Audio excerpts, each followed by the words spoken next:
Entonces yo siempre quiero ir de frente a un caso. Es un video de YouTube, dura más o menos 4 minutos. Me parece didáctico porque hacen stop en algunas cosas que pocas veces se hacen énfasis, que es en el lenguaje corporal de una persona deprimida. No puedo deducir si este paciente es un actor o realmente es un paciente, porque obviamente se nota que es editado, pero si es un actor, ha actuado bastante bien, ¿no? Porque te lo digo porque muchos pacientes que alguna vez he visto en consultorio con depresión tienen estas actitudes, ¿no? Y no solo de hablar, sino en su fisonomía, en su lenguaje corporal, como te decía. Buenos días, Julio. Soy la doctora Pérez. Bueno, Julio, cuéntame cómo te sientes. Bien.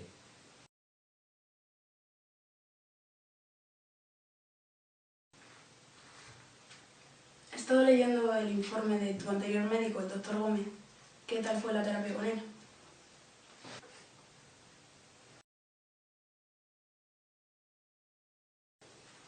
Me gustaría que me contases cómo has estado desde entonces.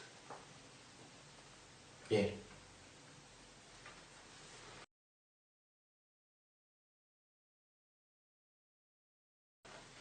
Julio, ¿cuánto tiempo llevas sin hacer algo que te guste realmente?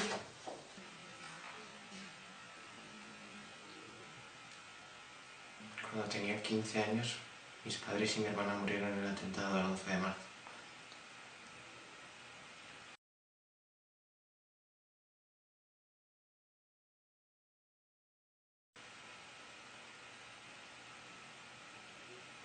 Han pasado 9 años y todavía no hay ni un solo día que no me acuerde de aquel momento.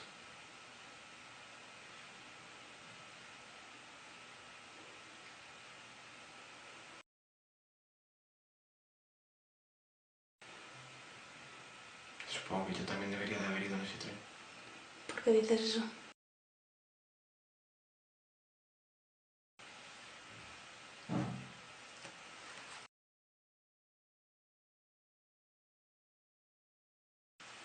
Porque todavía no he aprendido a vivir sin ellos. Cuéntame cómo viviste aquel día. Yo estaba en casa.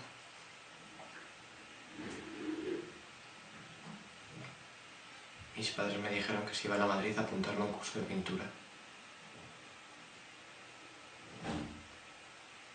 Se supone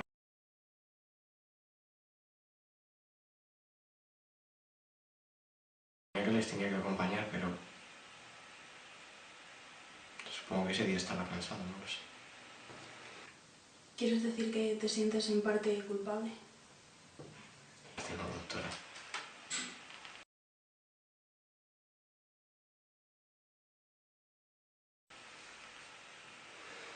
¿Y cómo ha influido este sentimiento en tu día a día? Cuando me quedé huérfano me fui a vivir con mis abuelos.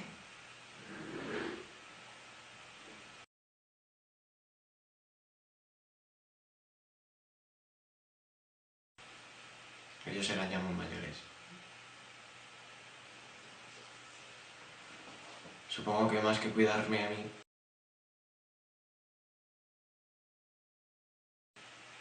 tuve que cuidarles yo a ellos. Desde entonces, me he sentido muy solo, no me relaciono con la gente, no duermo. Estoy todo el día cansado, ¿no?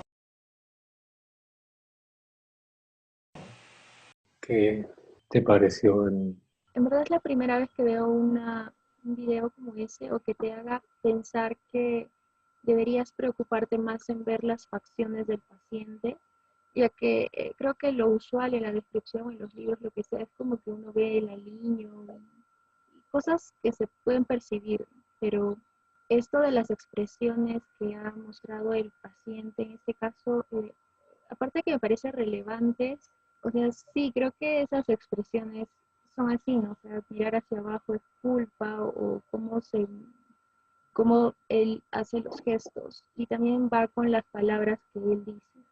Ya. A ver, vamos por partes. Primero, en los roleplays que han tenido, han discutido depresión, supongo, ¿o no? Sí. ¿Y era igual, similar, o era poco creíble lo que veías o veían cuando alguien actuaba como depresión? Bueno, el compañero que actuó, esto sí lo hizo bien, pero en el sentido de más que todo el tono de voz y el hecho de fingir un poco que estaba llorando, pero en realidad no estaba llorando. O sea, no se lo creyeron, sí. Más sí lo creía por la historia que contaba y por el hecho de, entre comillas, llorar. Ya. Bueno, aunque en simulación generalmente lo que tienes que ver es más desarrollar, ¿no? Capacidad de entrevista, qué cosas preguntar sí o sí, y qué cosas sacar, ¿no? De la información que te da el paciente, ¿no? Pero la mayoría de veces, bueno, en este caso el paciente solamente va a consultar por eso, ¿no? ¿Cuál es el rasgo más llamativo de este caso? Eh, la mirada hacia abajo y al Mm, principio la respuesta era creo que solo con monosílabos. Ya, Y, claro, ¿no? ¿Qué más? y del todo, o sea, no era como que para creerle, porque la expresión que traía era como de tristeza, pero cuando le preguntó ¿cómo te encuentras? Él dijo bien, pero no, como que no se ¿Qué no relaciona crees? con ¿El bien o la tristeza? o sea, el bien. O sea, yo pensaría que Claro. en realidad está mal. Es obvio, y por eso es importante en cualquier entrevista médica ver al paciente, ¿no? Pero si solamente estamos escribiendo nada más, o en la computadora ahora, ¿no? En algunas clínicas la historia la haces en la computadora y tienes que ver lo que escribes, ¿no? Y eso es lo que se quejan muchos pacientes, no quizá deprimidos, ¿no? Pero cuando van al seguro, cuando van al mismo hospital a veces, ¿no? A mí me decían, doctor, yo vengo a usted porque algunos pacientes venían a controlarse después de haber venido 3 o 4 días antes. Ahora el hospital lo hace cuando había consulta, ¿no? Porque yo siempre tengo que hacer una nueva historia. Y por otro lado, si ya un médico lo ha visto, personalmente yo, ¿no? Si yo he visto a un paciente y yo quisiera seguirlo, ¿no? Entonces le preguntaba al paciente, ¿y por qué no volvió con el médico que lo vio la vez pasada? ¿No? La mayoría me decían, es que no me escuchaba, ¿no? Ni siquiera me miraba, lo único que me dio fueran análisis y no me gustó, ¿no? Por eso vengo acá. A veces, porque alguien les decía, pero a veces porque querían buscar otro médico, nada más. Alguien les decía que vengan conmigo, ¿no? Pero la mayoría de veces porque querían otro médico, ¿no? Y rápido, ¿no? Rápido. Entonces, la idea es ver, ¿no? Tener contacto. Algunos pacientes, o acá en el Perú, quizá alguien que no esté deprimido sí te va a hablar más cosas, pero casi siempre hay eso de que la mayoría de gente te va a decir algo verbalmente, pero si no concuerda con facies, entonces por un lado está mintiendo. No necesariamente como un tema de mentir por maldad, por decirlo así, ¿no? Porque muchas mentiras son por encubrir algo malo, ¿no? Sino por un tema de autodefensa, ¿no? Un tema de que no estoy vulnerable y no quiero que alguien sepa más allá de eso, o por vergüenza también, o por no sentirse, ¿cómo se diría?, minusválido, no sentirse, ahí está, la palabra es, ¿no? No sentir, como que dar lástima, ¿no? Dar lástima porque tengo problemas en mi casa, porque perdí el trabajo, porque algo más real, ¿no? Porque me jalaron y mis padres han invertido un montón en el colegio, en la universidad y no pude, ¿no? Y porque es un círculo vicioso, ¿no? Estoy deprimido, no me concentro, no aprendo, no entiendo, entonces hago malas notas, me deprimo más, ¿no? Entonces, la primera reacción va a decir, no, estoy bien, ¿no? Pero en la cara se nota que no lo está, efectivamente, y eso es algo bueno, ¿no? Que hayas podido reconocer. La mayoría de médicos se van a contentar si es que no han visto la cara del paciente. Paciente se siente bien, y lo van a escribir así. Y te lo digo, me ha pasado ayer nomás, en el turno COVID, un señor que yo ya lo conozco, está hospitalizado un mes, que ese señor, si tú no hablas con él, se nota que está mal, que le falta el aire. está respirando agitadamente. Cada vez que yo le he visto, su frecuencia respiratoria nunca bajó de 30. Lo más alto que le he contado es 50. Y ayer estaba en 40. ¿Pero por qué he estado molesto? Bueno, no con el paciente, ¿no? Sino con los colegas que han estado antes, ¿no? Yo he estado casi 11 días sin ir al hospital de día. Me programaron turnos de noche, ¿no? Toda la semana pasada, ¿no? Obviamente no seguido, ¿no? Sino intercalado, ¿no? Y a ese paciente le quitaron el oxígeno. Yo lo encontré sin oxígeno. ¿Y por qué? Porque ese señor, desde que yo lo conozco, tiene un, no sé, carácter, es muy estoico, o quizá no entiende la pregunta. Siempre que yo llego a evaluarlo, te dice, papá, ¿no? ¿Qué tal, papá? ¿No? Creo que no le he preguntado de dónde es, ¿no? Y le pregunto, ¿no? Señor, ¿cómo se siente, no? Cada vez que yo voy a hablar con un paciente, en general, ¿no? Una hora solamente, ¿no? Y el señor siempre te dice, estoy bien, papá, te dice así. Pero es obvio que no lo está, ¿no? Está agitado. Ni siquiera podía sentarse para yo poder ocultarlo. Y él me decía, ¿puede sentarse? No, me canso, me agito. Entonces, cuando ya le hacías hablar más, ya se notaba la agitación, ¿no? Ya respiraba 40, ya aumentaba a 50, ¿no? Entonces, a ese paciente le han quitado el oxígeno. Y 11 días que yo no he ido, nadie le tomó una placa. Y además que una placa, nadie lo ocultó.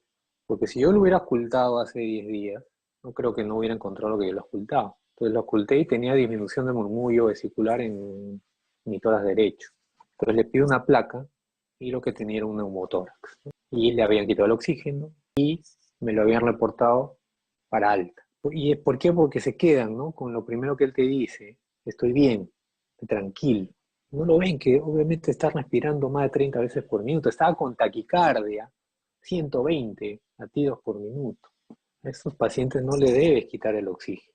Entonces, yendo a este tema de la entrevista de un paciente deprimido, ¿no? Entonces, muchos pacientes te van a decir eso, ¿no? Estoy bien, pero su fisonomía, sus facies, bueno, obviamente en este caso no es un problema respiratorio para que te des cuenta que no está bien, ¿no?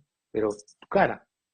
Por eso este video me gustó, porque la mayoría de enseñanzas, ¿no? En psiquiatría, en entrevistas, bueno, en general en entrevistas, ¿no? Se centran en el relato, ¿no? En la entrevista detallada, pero en palabras, nada más. Interconsulta de psiquiatría, que son hojas grandes, ¿no? Largas, escritas, obviamente de los que sí hablan con el paciente, porque a mí me ha tocado interconsulta de psiquiatría que simplemente 2 líneas, diagnóstico y la misma receta de cocina, ¿no? Que yo la puedo recetar, ¿no? Que es un antidepresivo y un ansiolítico, ¿no? Entonces, palabras, ¿no? Pero es diferente ver. Y eso que es en un paciente que te habla. Pero también hay casos como este, que si tú te quedas solamente con la primera pregunta o la primera respuesta, va a decir, como tú lo has dicho, monosílabo, ¿no? Entonces, algunos se pueden quedar ahí, ¿no? Ah, paciente está bien, tranquilo. Si estás deprimido, viene, te doy un antidepresivo, ¿no? Pero eso no es lo único, ¿no? Sí, entonces ya, me va a tocar, viene un paciente a tu consulta de serum o a tu consulta de posta médica cuando has internado y puede llegar así. Entonces, ¿cómo reconoces o cómo puedes sospechar que un paciente tiene o puede tener depresión? Te pregunto. Podría ser por el tono de voz. Generalmente hablan un poco más bajizo de lo normal. Ya, ¿qué Aparte, más? en la respuesta en monosílabos, también que la respuesta, en este caso, como vimos ahora, no se relaciona con sus facciones. Es como que demuestra Ya, tristeza, ¿qué pero no. fracción? Exacto, la demuestra tristeza. Entonces, eso es lo fundamental. Ahora, obviamente si el paciente es explícito, ¿no? Y te dice estoy triste, es peor aún todavía, porque ya sobrepasó su mecanismo de defensa, ya está pidiendo ayuda, porque se siente triste. Pero un paso previo es efectivamente lo que has notado, ¿no? Que un paciente viene, obviamente porque tiene algo, yo no lo sé cuando llega, ¿no? Siempre digo, no sé si con ustedes en el curso lo menciono, pero no me cansaré de repetirlo, ¿no? El paciente no viene como en los exámenes, al hospital, a la clínica, a la emergencia, ¿no? Como el enunciado acá, ¿no? En la frente, ¿no? Paciente con 2 meses de tristeza, etcétera. No, viene de frente, tú no sabes nada. Entonces tú tienes que preguntar cosas, examinarlo, en este caso de psiquiatría, observar bastante Aunque en medicina también tienes que observar, ¿no? Bueno, sí lo he leído después, ¿no? Pero lo he ido descubriendo conforme los años, ¿no? De ver pacientes, ¿no? Muchas cosas salen de la observación, de algunos detalles. Y no solo del paciente, también de no dejar pasar cosas en algunos análisis, en las placas, o sea, la mayoría, ¿no? Ahora también el COVID, ¿no? La gente, ahora pedimos tomografía y la gente no ve la placa, porque ya no nos dan placas, solo nos dan un CD. Entonces se contentan solo con el informe. El informe, todos te dicen, lo único que se enfocan es el tema del pulmón, ¿no? Que el mayor o menor grado de neumonía por COVID. Pero ya estamos viendo que los pacientes después de un par de semanas se complican, algunos fallecen, a pesar de que ya no tienen crépitos. Y leyendo más, investigando, ya se ha descrito y hay mucho más estudios que estos pacientes, yo diría por el grado inflamatorio severo que tienen, desarrollan grado de trombosis pulmonar. Entonces hay algunos pacientes que fallecen de trombosis en general, pero sobre todo trombosis pulmonar, que la única forma de diagnosticarlo es con una angiotema. Entonces hemos visto casos de pacientes con múltiples trombosis pulmonares que el informe salía normal. ¿Y por qué lo vimos? Porque agarramos el CD, lo metimos a una computadora y la buscamos. A diferencia del radiólogo que simplemente ve un CD, no sabe qué tiene el paciente, no sabe que está respirando 50 veces por minuto y ya su pulmón se ha limpiado, todavía no tiene neumonía, y lo único que dice, ya, neumonía es la solución, no busca más allá, ¿no? Entonces, igual acá, ¿no? Yo tengo que sospechar en depresión, principalmente alguien que tiene o se ve triste o te manifiesta que está triste, ¿no? Pero no es una tristeza obviamente de un momento, ¿no? Es una tristeza mantenida. Entonces, al inicio se puede percibir esto, pero ahí ya quizá no hay mucha duda, ¿no? Y ahí quizá tú tienes que ir de frente a ver los criterios de depresión y lo más probable es que diagnostiques depresión. El problema mayor es en alguien que recién está comenzando la depresión. El problema es que tú no vas a saber en qué momento se decae, ¿no? Generalmente se decae, no se decae, ¿no? Sino se exacerba o se torna más severa la depresión cuando tiene un evento traumático, ¿no? En el caso del video que viste, ¿cuál fue el evento traumático? Me pareció que habló sobre un evento hace 9 años, Ya, algo creo que relacionado a su papá o su mamá. ok. Eh, El evento traumático fue el que, y lo dijo, ¿no? Él dijo que era huérfano. Entonces el evento traumático fue que perdió a toda su familia en un accidente de tren. Inclusive cuando él demuestra culpa, él menciona también que hubiera querido estar en ese tren, ¿no? Entonces ese detalle de hubiera querido estar en ese tren, ¿qué dato te da adicional? Que no es explícito, pero se puede inferir de esa frase. que podría pensar en probable riesgo de suicidio. O sea, quiere morirse Ajá, o quisiera estar muerto, sí. ¿no? Entonces, obviamente, si alguien tiene ideación de muerte, tiene riesgo de suicidio, efectivamente. ¿En qué tiempo? No lo podemos saber. Entonces, el paciente no te dice, no, doctor, por si acaso yo me quiero matar, o yo que me quiero morir. Algunos sí te lo dicen, pero ya cuando están en las últimas, ¿no? Quizás lo han pensado, están a punto y se arrepintieron. Entonces te lo dicen. Esto no es de la noche a la mañana, es algo, un proceso a veces, ¿no? Pero a veces, como te digo, se va exacerbando más por más eventos traumáticos, pero a veces te dicen eso, ¿no? Frases indirectas que sugieren muerte.